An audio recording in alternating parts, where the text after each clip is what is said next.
Assalamualaikum warahmatullahi wabarakatuh. Selamat datang kawan-kawan semua di channel Riam Biru.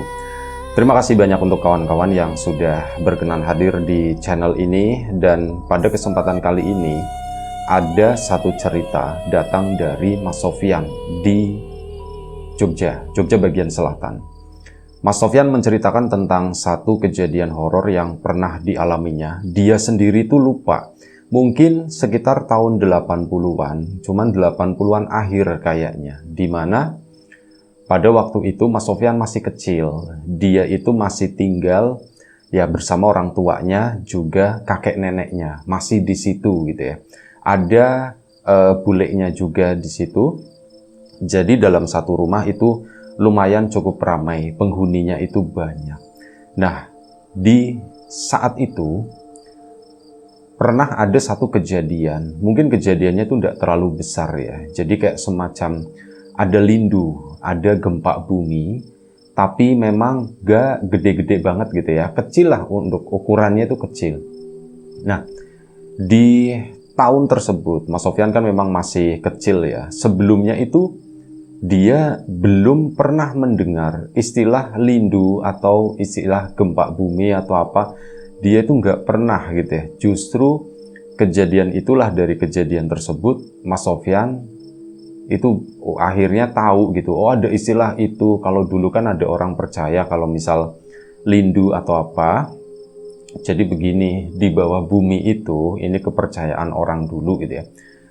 Di bawah bumi itu ada seekor ular besar di sana. Nah, saat ular itu bergerak badannya, maka bumi di atasnya pun ikut bergerak. Nah, itulah yang mengakibatkan lindu begitu. Itu cerita orang dulu, cerita neneknya setelah kejadian tersebut. Nah, ini ada satu itu tadi peristiwa di mana lindu itu terjadi atau sebelumnya. Ini neneknya Mas Sofyan sendiri udah nggak ada, udah lama banget. Jadi saat Mas Sofyan kecil, neneknya pun udah tua. Dan ada yang spesial di neneknya Mas Sofyan tersebut. Neneknya itu mengalami kebutaan itu di usia sekitar 30-an. Jadi setelah lagi hamil, melahirkan, mungkin ada ya sesuatu yang kurang benar, kurang beres di proses kelahiran tersebut. Akhirnya neneknya Mas Sofyan itu mengalami kebutaan. Jadi ya begitu, lagi ngegendong ibunya Mas Sofyan, neneknya itu dalam kondisi buta bener-bener. Jadi pas awal ya nenek itu kaget loh. Dia baru beberapa saat setelah melahirkan ya, belum lama gitu. Itu tiba-tiba matanya itu mengalami buram gitu loh. Kok mataku buram begini ya, kok agak sedikit gelap, kata nenek gitu. Cuman ya namanya orang dulu, nggak langsung diperiksakan atau apa gitu ya. Jadi ya cuman dikasih jamu-jamu, tapi fokusnya itu tadi ke pasca melahirkan. Nah, ternyata efeknya beberapa hari kemudian mata nenek itu makin gelap dan akhirnya berujung di itu tadi, kegelapan total. Bener-bener buta. Awalnya ya nenek sedih atau apa begitu ya. Cuman setelah beberapa saat, mungkin beberapa minggu, nenek itu bisa menerima kondisi tersebut. Yang bikin sedih itu apa? Dia kan baru punya bayi kecil, tapi dikasih cobaan seperti itu. Jadi nggak bisa melihat atau apa. Nggak bisa melihat bayi kecilnya, cuman bisa sentuhan. Itulah yang bikin neneknya itu sedih gitu ya. Tapi hal itu bisa dilewati lah setelah ya sekian waktu yang lumayan cukup lama, beberapa minggu, nenek mulai bisa menerima kondisi itu dan ya mulai merawat atau membesarkan ibunya Mas Sofyan tersebut ya seperti anak-anaknya yang lain. Dan itu dia, setelah waktu berjalan, mungkin kurang lebih sekitar belum sebulan waktu itu, neneknya mengalami kebutaan. Nenek itu menyadari satu hal. Jadi dia itu mulai mendengar suara-suara yang sebenarnya itu nggak ada di sana. Dalam artian begini, misalkan gitu ya, ada suara orang ngobrol, dan orang ngobrol itu kayak ada rencana ndak baik atau apa begitu ya. Ini ngobrolin, oh si ini begini-begini. Nah kayak gitu, misal ada sesuatu yang nggak baik, sesuatu yang ini, nenek itu kayak mendengar samar-samar, loh, kok ada orang ngomongin begini gitu ya.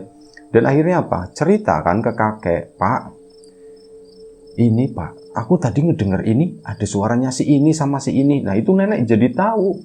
Padahal sebelumnya itu nggak pernah titen gitu ya, nggak pernah nginget-nginget ini suaranya siapa gitu kan. Cuman begitu mengalami kebutaan tersebut, nenek itu kayak seolah-olah udah tahu, oh ini suaranya si ini sama si ini. Dia tuh ngebayangin orang tersebut lagi ngobrol, lagi merencanakan sesuatu yang tidak baik. Intinya seperti itu, dan nenek akhirnya cerita ke kakek begitu kan. Ya kakek awalnya menganggap itu, oh mungkin itu cuman perasaan aja kayak gitu ya. Tapi beneran selanjutnya itu apa? Nenek itu pernah mendengar pada suatu malam gitu ya, anaknya itu nangis, ibunya Mas Sofyan masih kecil, masih bayi, nangis, ya dinenenin lah begitu ya, biar tenang. Nah, setelah anaknya tenang, nenek kan ya sambil ngelamun, sambil diem begitu kan. Ini dia tiba-tiba mendengar kalau ada salah satu warga, salah satu tetangganya itu namanya Warjo. Pak Warjo itu masih relatif cukup muda lah, usianya baru 50 sekian tahun. Nah ini tiba-tiba ada kayak semacam suara atau omongan, Warjo sebentar lagi mati. Itu ngomong seperti itu, Warjo sebentar lagi mati. Ini kita tinggal nunggu aja. Kayak semacam ada suara kayak gitu. Ibu kan, loh ini siapa ya yang manggil? Akhirnya apa? Anaknya udah tidur. Ibunya Mas Sofyan tadi ditaruh, bangunin suaminya. Pak bangun. Apa Bu? Pak, aku dengar suara lagi Pak. Dengar suara apa? Kakeknya pun ya ngedengerinya niat gak niat seperti itu ya. Kamu dengar suara apa? Aku kali ini dengernya suaranya serem Pak. Serem apa? Itu Pak, Warjo mau meninggal katanya begitu kan. Kamu ngomong sembarangan, gak boleh kayak gitu. Loh orang aku dengar seperti itu, Pak Warjo mau meninggal gitu ya. Nah udah, malam itu kakek pun udahlah ndak usah di ini, udah just tidur lagi. Nenek pun tidur dan mulai berpikir, ini suara-suara yang aku dengar itu sebenarnya dari mana ya. Aku nggak ngelihat orangnya, suaranya juga kali ini tuh aku nggak kenal. Saat ngomongin mati begitu itu nggak kenal sama suara tersebut. Dan beneran kejadian, Pak Warjo itu meninggal. Ini bapak kakeknya Mas Sofyan itu langsung begitu mendengar itu ya, itu langsung pulang dari ladang atau dari kebun gitu, balik ke sana. Bu, iya Pak, nih Ibu di kamar katanya begitu kan. Langsung kakek masuk ke dalam. Bu, Warjo meninggal katanya. Warjo meninggal. Ya meninggal Pak. Beneran berarti Pak? Iya beneran yang kamu bilang. Nah mulai hari itu kakek pun mulai percaya dengan apa yang diceritakan oleh si nenek tadi. Dan sebelum kita lebih jauh dalam cerita, mohon izin numpang dagang sebentar bawang gorengnya Wiji, bawang goreng renyah, kualitas premium tanpa campuran apapun, tanpa tepung, tanpa micin, tanpa singkong, tanpa ubi. Ya, bawang goreng premium digoreng sendiri. Monggo untuk kawan-kawan yang berminat bisa langsung aja cek di bawah ini linknya ya. Ada di Shopee, Tokopedia, TikTok, dan sebagainya. Di nyawiji.com juga bisa beli di sana. Dan untuk kawan-kawan yang kemarin sudah sempat memesan, terima kasih banyak atas pesanannya. Untuk kawan-kawan yang belum sempat memesan, ditunggu pesanannya. Baik, kita lanjut lagi cerita dari Mas Sofyan tadi. Nah, itu mulai hari itu kakek itu percaya dengan itu tadi gitu ya, apa yang diomongin oleh si neneknya itu. Saat nenek mendengar suara-suara apa begitu ya, kakek itu mulai mendengarkan gitu ya. Misalkan, Pak, aku tadi dengar Pak, ada suaranya maling katanya begitu. Ngomong apa Bu maling itu? Ngomongin Pak, itu yang rumahnya si itu, si ini, kayaknya sih rumahnya ini Pak gitu. Dia nggak menyebutkan nama, kayaknya rumahnya ini. Nah, akhirnya apa? Kakek pun sama ada adiknya kakek waktu itu ngobrol. Dan ya adiknya kakek itu diceritakan seperti itu gitu. Dan ya penasaran juga, bener enggak malamnya dibegadangin, tapi memang nggak kemana-mana begitu ya, cuman ngajak beberapa warga yang lain, yuk kita ronda yuk atau apa. Bener aja, rumah warga tersebut itu udah kayak semacam diintai gitu ya. Jadi di belakang rumah di sana itu ada orang. Mereka bertiga waktu itu, kakek sama adiknya sama ada tetangga yang lain itu melakukan pengintaian, dan di situ beneran melihat ada 2 orang. Ini sepertinya ya orang nggak dikenal atau apa gitu ya, dan berhasil akhirnya digagalkan. Malingnya nggak ditangkap, dibiarkan. Ini cuman ngomong, kakek, kalau mau kayak gitu jangan di kampung ini, jangan di desa ini, di kampung ini ada yang jagain, kata kakek itu bilang begitu. Dan akhirnya apa? Ya tetangganya itu, sampean kok tahu sih ada maling gitu ya. Cuman kakek nggak cerita kalau ini tuh dari istrinya, dari neneknya Mas Sofyan. Jadi ya sudah, ya tahu aja lewat impen dapat wangsit. Jawabannya itu seperti itu, jawaban kakek kayak jawaban ngasal gitu ya. Nah akhirnya apa? Waktu pun berjalan, makin kesana makin kesana. Ini ibunya Mas Sofyan pun tambah gede begitu ya, tambah gede. Pun ada kejadian, jadi ada seseorang yang ceritanya suka sama ibunya Mas Sofyan. Dulu kan orang dulu nikahnya lumayan cukup muda gitu ya, 20 tahun atau apa gitu. Nah ini ada yang suka, cuman orang itu tuh nggak baik. Ibu tahu begitu kan, niat buruknya segala macam itu tahu, dan akhirnya langsung ditolak sampai ya ibunya Mas Sofyan ketemu sama bapaknya. Nah menikahlah mereka, punya anak Mas Sofyan gitu kan. Dan waktu itu Mas Sofyan udah kecil, masih kecil, dan nenek itu udah beranjak makin tua begitu kan. Udah bener-bener jadi nenek lah. Kalau dulu sewaktu masih itu kan masih relatif lumayan ya, masih cukup muda gitu ya. Nah ini udah tua tuh. Udah tua, Mas Sofyan pun dikasih tahu sama bapak sama ibunya begitu kalau nenek itu punya kelebihan begini. Misalkan Mas Sofyan nih, misalkan gitu ya, dia kadang namanya anak kecil gitu ya, suka iseng atau bagaimana. Ini misal jajan, di jajanan tersebut ya kebawa sama temen Mas Sofyan gitu ya. Makan 2 bilangnya 1, makan 3 bilangnya 1, seperti itu ya. Pas pulang itu langsung ditegur sama neneknya. Sofyan sini, kata si nenek kan. Akhirnya apa? Mbah, kamu tadi makan gorengan berapa? Ditanya langsung begitu Mas Sofyan. Aku makan 3 mbah, kata si Mas Sofyan gitu ya. Lah kok bayarnya cuma 1? Langsung dibegituin. Mas Sofyan pun bingung. Aku bayarnya 3 mbak. Enggak, kamu bayarnya itu cuma 1. Mbak, aku ndak punya uang lagi gitu. Akhirnya apa, dikasih sama neneknya. Ya sudah, ini bayarin gitu ya. Ndak boleh seperti itu, kata si nenek. Waktu itu Mas Sofyan karena masih kecil, ya herannya tuh nggak terlalu heran, biasa aja. Asem, siapa sih ya yang laporin gitu ya? Kok nenek bisa tahu? Mikirnya tuh kayak gitu, ada yang laporin dan segala macam.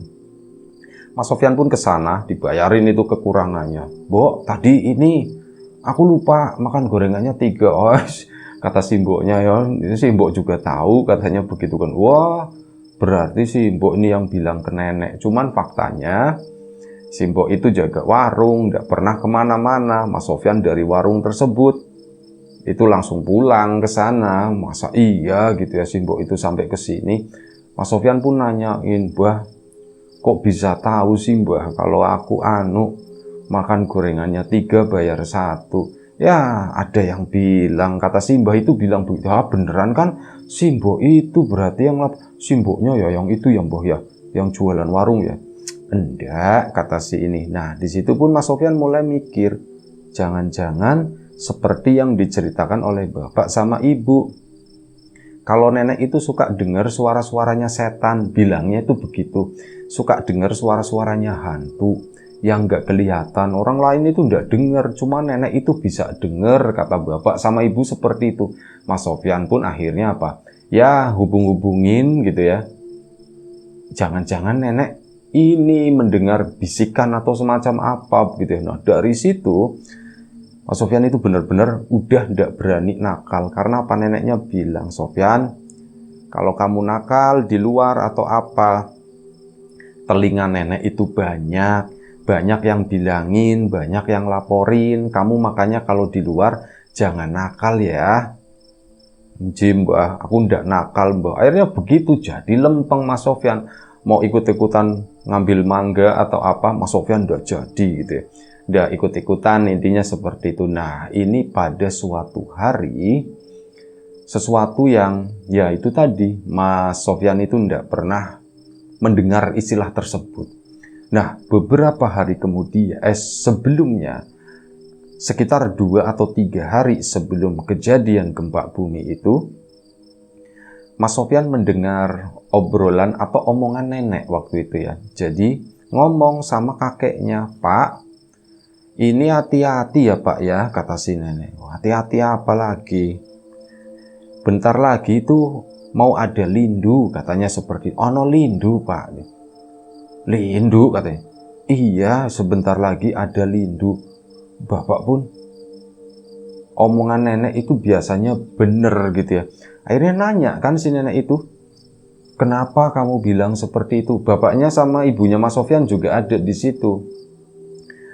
Ya ikut nanya, "Mak, kenapa Mak? Kok bilang seperti itu mau ada lindu?" katanya. Padahal itu kan susah dideteksi ya, hanya dideteksi potensinya begitu ya. Di tempat ini kejadiannya tepatnya kapan itu ndak tahu lah. Si nenek itu bilang 2 hari lagi sekitar segitu.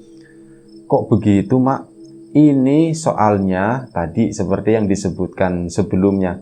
Ini ulo gitu ya. Ular yang di bawah itu udah kecapean, dia itu udah gerak-gerak dikit. Ini sih Mbak, ini Mak bisa denger suaranya gerdek kayak gitu. Itu kedengeran," kata si nenek begitu ya. Cuman Mas Sofyan apalagi ya, ibu sama bapak juga mungkin agak susah mencerna omongan tersebut gitu ya kala itu. Apalagi Mas Sofyan nggak ngerti. "Oh, ular gede," gitu ya. Akhirnya nanya Mas Sofyan, "Mbah, ular gede di mana Mbah?" "Ya ini di bawah tanah itu ada ular besar. Kalau ularnya bergerak begini gitu ya, seret, nanti gempa bumi, nanti lindu." "Lindu itu apa Mbah?" Ya Mas Sofyan kan belum tahu. "Lindu itu gini, goyang-goyang semuanya, rumahnya goyang, tanahnya goyang," katanya. "Belum Mbah, kalau rumahnya goyang enggak apa-apa Mbah." "Ya, semoga aja enggak apa-apa," kata si Mbah. "Makanya hati-hati ya, nanti 2 hari lagi kalian jangan tidur," kata si nenek begitu. Dan omongan itu dianggap serius sama kakek, sama bapak, sama ibu begitu ya. Dan akhirnya apa? Diikutin. Nah, waktu itu, oh ya nenek juga ngomong, "Nah ini nih, ini gerak lagi nih. Nih, Emak bisa denger," katanya. "Emak bisa denger nih, suaranya jelas banget. Ini gerak lagi di bawah." Jadi nenek kayak merasakan getarannya, kayak mendengar suaranya seperti itu. Ada sesuatu yang nggak beres ini gitu ya. Dan memprediksi itu tadi sekitar 2 hari lagi bakalan goyang ini. Dan ternyata singkat cerita, 2 hari kemudian kakek itu sebenarnya mau ngomong ke tetangga, pengen woro-woro gitu ya ke banyak orang, cuman takutnya ndak bener, jadi nanti kan malu atau bagaimana. Akhirnya kakek pun ndak ngomong itu hanya ke orang terbatas. "Ini istriku bilang katanya 2 hari lagi itu bakalan ada lindu." "Lu mosok Mas?" gitu. Ada yang percaya, ada yang enggak. Ngomong ke adiknya kakek juga, cuman, "Oh ya terus kita harus gimana Mas?"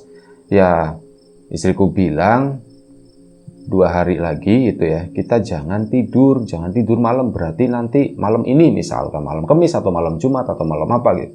Itu kita jangan tidur kalau malam," kata si kakek nerangin ke adiknya terus. "Ya udah Mas, aku enggak tidur, nanti aku enggak tidur."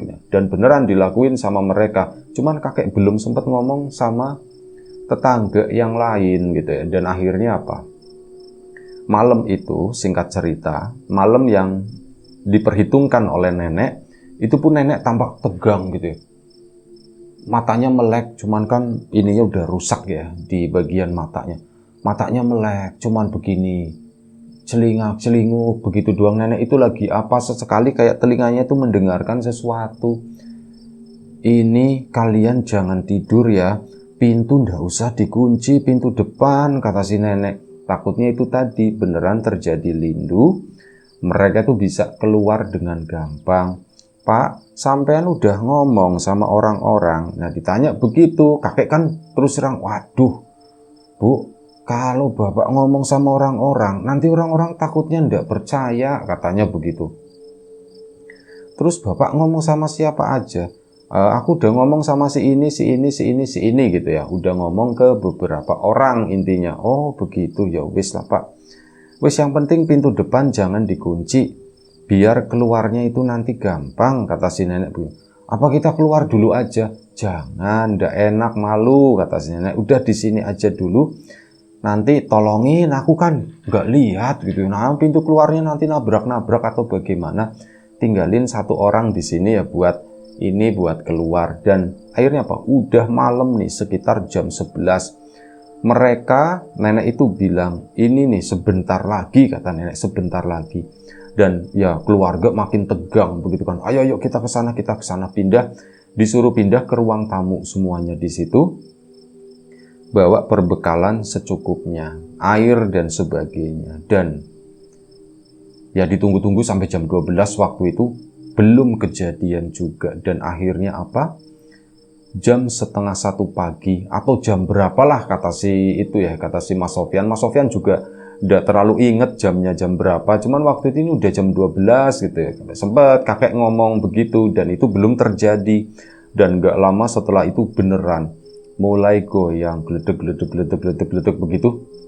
Pak, ayo Pak, metu, ayo semuanya keluar. Itu beneran kejadian, bumi itu bergoyang, lindu itu datang, ular yang di bawah bumi itu mulai menggeliat gitu ya. Jadi ya begitulah, mereka pun akhirnya keluar dari rumah di sana.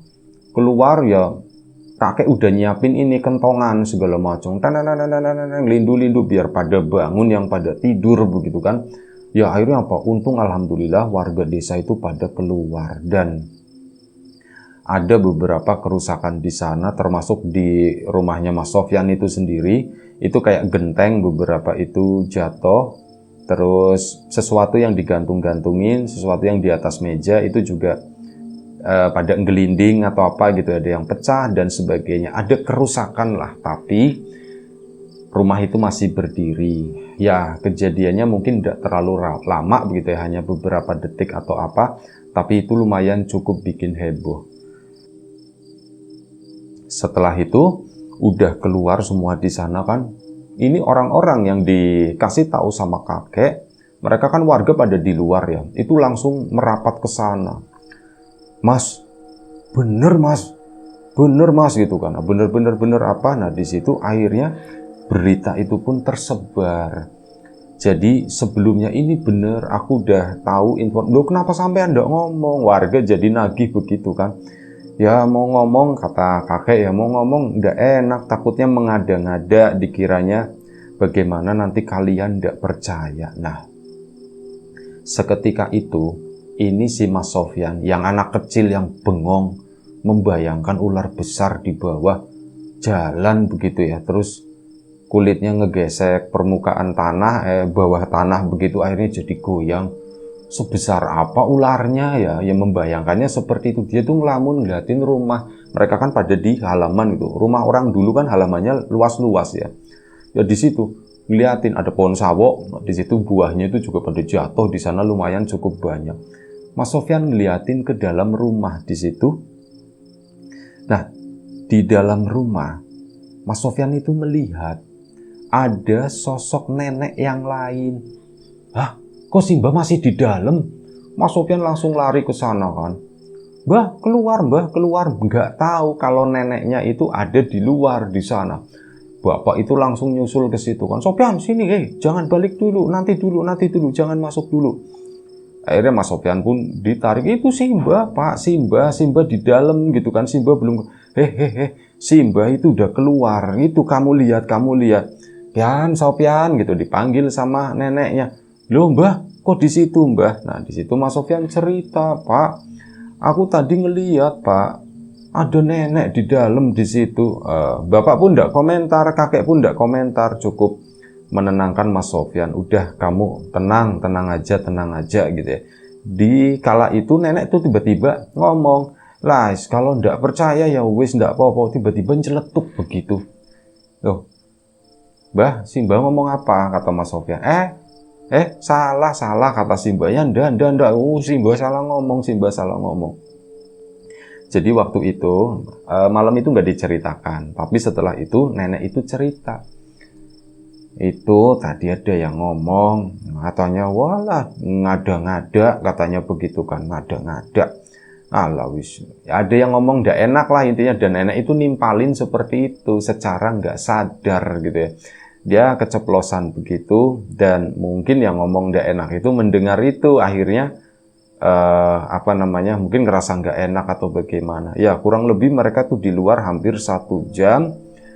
Pada nanya sama si Mbah kan, Mbah ini gimana? Nanti ada itu lagi enggak gitu kan? Si Mbah sih jawab, aku ndak tahu, kalau dari suaranya sih sepertinya udah enggak.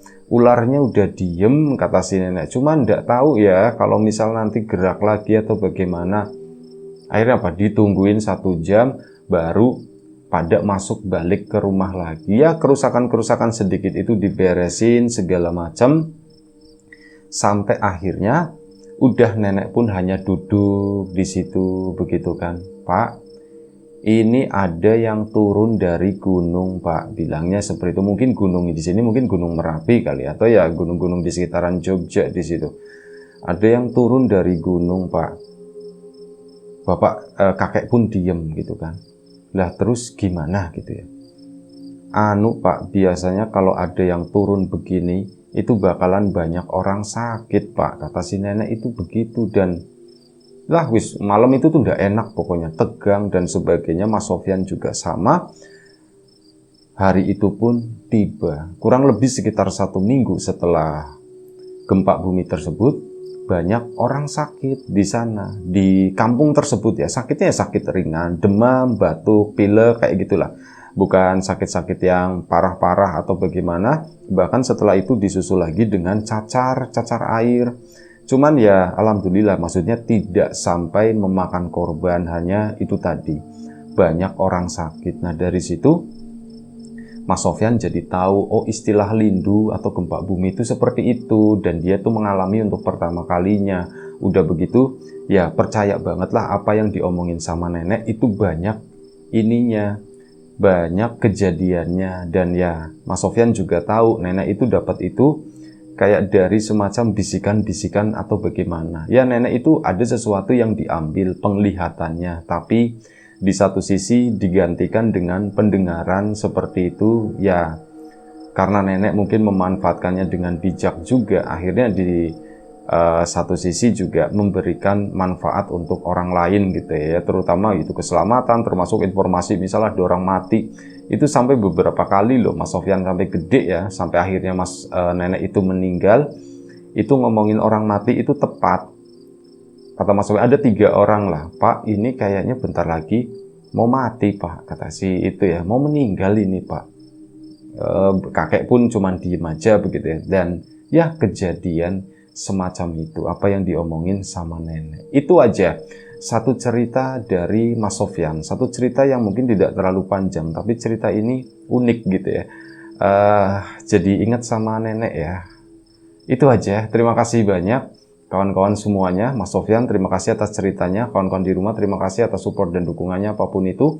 Kawan-kawan subscriber, kawan-kawan membership, kawan-kawan yang udah kasih support dalam bentuk super thanks ke Riam Biru, terima kasih banyak. Kawan-kawan yang udah ngasih like, udah nge-share ke yang lainnya, kawan-kawan yang udah ninggalin komentar, juga terima kasih banyak. Kawan-kawan yang sudah memesan bawang gorengnya biji, tentu saja tak lupa terima kasih banyak atas pesanannya. Yang belum sempat memesan, ditunggu pesanannya. Dan doa terbaik dari kami untuk kawan-kawan semua, semoga selalu diberi kemudahan dalam hal apapun, termasuk kemudahan dalam hal rezeki. Yang sakit segera diberi kesembuhan, yang sehat tetap dijaga kesehatannya. Baik, sampai jumpa di episode selanjutnya. Riam Biru, jaga kesehatan kawan-kawan semuanya. Sekali lagi terima kasih. Assalamualaikum warahmatullahi wabarakatuh.